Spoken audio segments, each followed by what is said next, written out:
দাদা কি হচ্ছে এগুলো? কি করছো এখানে? খেলা হবে, চায়ের খেলা হবে, চা দিয়ে স্নান করানো হয়ে গেছে। আরে কত চা বানাচ্ছ গো? 50 লিটার 50 লিটার। কি বলছো 50 লিটার চা? মনে শুধু দুধ দিয়ে চা বানাচ্ছ নাকি?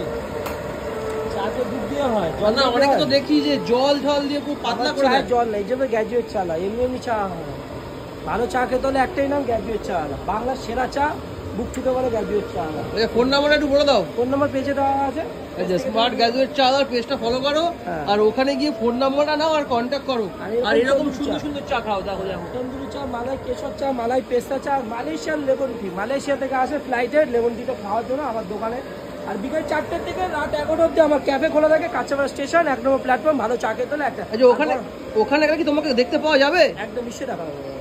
আচ্ছা দেখো জাস্ট চাটা দেখো, জাস্ট টেক্সচারটা দেখো কতটা ঘন, জাস্ট দেখো চাটা কোনো জল না, পুরো পাক্কা কিন্তু দুধ দিয়ে বানায়। এই দেখো এই দুধের দেখো এইগুলো রয়েছে, দেখতে পাচ্ছ?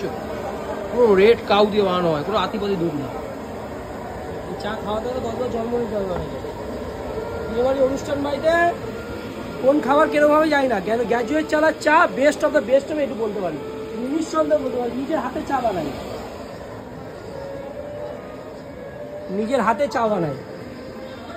পুরো তো কাদায় কান্নায় ভর্তি।